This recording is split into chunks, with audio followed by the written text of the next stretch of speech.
இப்ப லைஃப்ல பாத்தீங்கன்னா சில பேர் வந்து நிறைய ஹார்ட் ஒர்க் பண்ணுவாங்க, மெனக்கிடுவாங்க லைஃப்ல நிறைய விஷயத்துக்கு.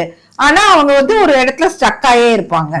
சில பேர் வந்து டக்குன்னு வந்து மேல போயிருவாங்க, எங்கேயோ ரீச் ஆயிருவாங்க. அது என்ன லைஃபோட கான்செப்ட் என்ன? இல்ல அது டக்குன்னு போக மாட்டாங்க. அங்கதான் சொல்ல வந்தேன். ஒரு ஹியூமன் பீங்கோட கான்செப்ட் ஃபர்ஸ்ட் லைஃப் பத்தி எடுத்தோம்னா 5 ஸ்டேஜ் இருக்கு. அதுக்காக தான் அது ஹிந்தியில சொல்லுவாங்க ரோட்டி கபடா மக்கான் அப்படின்னாங்க. ரோட்டினா சாப்பாடு, கபடானா துணி, மக்கான்னா வீடு. சோ 5 ஸ்டேஜ் இருக்குது. இதுல 3 இது வந்துருச்சு. 4வது 5வது என்னன்னு சொல்லிடுறேன். முதல்ல மனுஷனா பிறந்தவனுக்கு எடுத்த உடனே அவனுக்கு ரோட்டி சாப்பாடு, ரொட்டி வேணும். அது மத்ததை பத்தி அவனுக்கு கவலையே கிடையாது.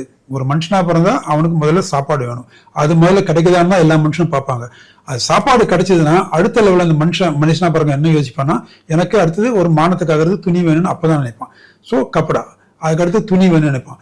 ரோட்டி கப்படா 2 கிடைச்சிச்சுனாக்கா அதுக்கு அடுத்து எனக்கு எங்கேயாவது தங்கறதுக்கு, ஈவன் ஒரு பிரிட்ஜுக்கு கீழே ஒரு இடம் தங்குறதுனா சரி, அவனுக்குன்னு ஒரு இடம், இது ஃபிளைஓவர் கீழே ஒரு பிரிட்ஜ்னா கூட அவனுக்கு டெய்லி அங்கதான் வந்து படுப்பான். அது மாதிரி ஒரு வாடகை வீடு எடுத்தா டெய்லி அங்க இருப்பாங்க. ஒரு பெரிய பங்களா, ஏதோ ஒண்ணு அவனுக்குன்னு ஒரு இடம் வேணும்னு அவன் நினைச்சு அவனுக்கு அவன் வசதிக்கு ஏற்ற மாதிரி ஒரு வீடை அமைச்சுக்குவான்.